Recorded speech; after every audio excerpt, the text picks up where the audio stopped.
சிக்கிம் தலைநகர் கேங்டாக்கில் தாமோதர் ரோப்பே என்ற ஒரு காரில் ஒரு பேபிள் பெட்டியில் வருகிறோம். மேலே இருந்து கீழே வந்து இங்கே திரும்ப போவதற்கு 12 நிமிடங்கள். ஒருவருக்கு 153 ரூபாய் கட்டணம். தம்பி சென்னையில் இருந்து மொத்தமாக பேக்கேஜ் போட்டு வந்திருக்கிறார். ஹனிமூன் ட்ரிப் 40,000 ரூபாய். இங்க வந்து பிளைட் டிக்கெட் தனி, காலையில் சாப்பாடு, மத்தியான நைட் சாப்பாடு உண்டு, பகல் உணவு நமது பொறுப்பு. இவர்கள் சிக்கிம் மாநிலத்தில் 6 நாட்கள் சுற்றுகிறார்கள்.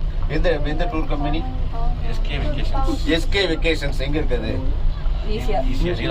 நீலாங்கரையில் உள்ள எஸ்கே வெக்கேஷன்ஸ் மூலமாக அவர்கள் வந்திருக்கிறார்கள். இப்பொழுது நாங்க ரோப்வேல மேல போய்கிட்டு இதை நீங்க பாக்குறதுதான் கேங்டாக் நகரம்.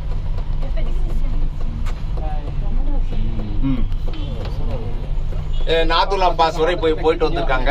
நாத்துலா பாஸ்க்கு இங்க இருந்து போயிட்டு வர்றதுக்கு ஒரு காருக்கு 4,000 ரூபா வாங்குற, ஒரு ஆளுக்கு 1000 ரூபா வாங்கிடுறாங்க. எல்லாம் இமயமலையில் இருக்க எல்லா ஊரை போலதான் இந்த சிக்கிய கேங்டாக்கும் இருக்குது. நீங்களும் ஒரு முறை கேங்டாக் வந்து பாருங்கள்.